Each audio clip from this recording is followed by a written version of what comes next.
all these new jobs will come out of electric cars, about battery technology, windmills, solar. Like, it's a whole new world, and people have to embrace it. Right.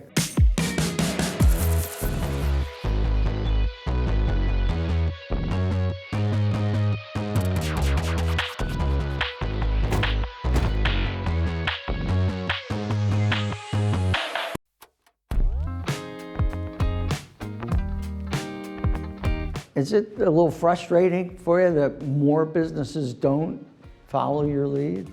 Well, I don't know if it's frustrating. I love to highlight it that we're unique. I love that we're a trendsetter, that we're getting this going, and that we get to show people the way.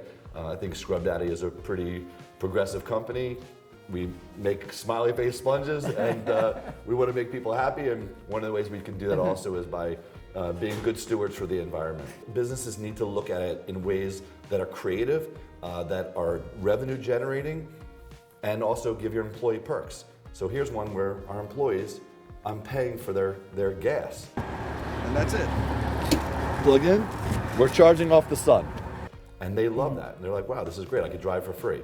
Now, given electric cars are a little more expensive, but then you have this tax credit that the government gave. So businesses should be making their employees aware of some of these advantages that they can have. All right, and you said that the rules in New Jersey are very favorable for solar panels, for When we example. moved from Pennsylvania to our new headquarters in New Jersey, one of the things that we discovered was that they have an incredible tax incentives for businesses to go green, and it's specifically solar. So one of the things in New Jersey is they eliminated the sales tax on electric cars, which is great, but they also provided these incredible incentives for businesses to put solar arrays on their roof. And what that does is it makes the payback time from almost 20 years, if you were to put a regular solar panel up, because they're quite expensive, somewhere in the range of 6 to 7 years. And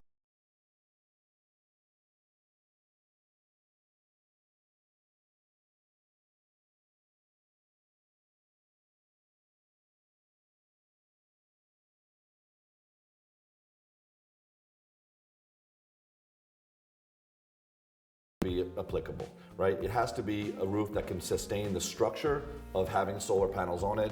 You want to have an area that's facing the sun and has no obstacles, so it's not covered in shade all day long. And then I would say absolutely contact a local provider, and they'll do an entire study for you, how much sun they get at your location and how much money you think you can generate, how much electricity you can generate, and then you'll go for your tax incentives. You got to make sure that you add up all of the energy you're going to use, because what they want you to do is put enough solar panels just to power your own needs, not necessarily that you're not becoming a distributor and energy provider. So if you notice on ours, we're not covered 100% coverage. We covered the amount of that we thought we were going to use. Luckily, we're producing so much, and it's a totally flat roof, and it's in the sun all the time, that we're producing more, and we get the added benefit of actually selling some energy. There's ways to make it a win-win for the business. You're looking at a win-win. There's nothing negative about having this solar array. Here's the negative. I had to put the money out up front. That was a loan. So I went and got a loan, and the loan is serviced by the solar array, and we're making money on it. So there's nothing wrong with it, but sometimes it takes a little push for people to go, oh, I gotta go borrow money, I gotta wait 6, 7 years to get my money back. In Europe, they would be like, no, you're gonna do this, and you have no options. I would say to businesses that are not in New Jersey, go and lobby your local congressman or local authorities and say, why don't we have incentives like this? Because I want to put up solar, and I would like to have my company run off of solar. And so there's ways to start lobbying for those kind of incentives.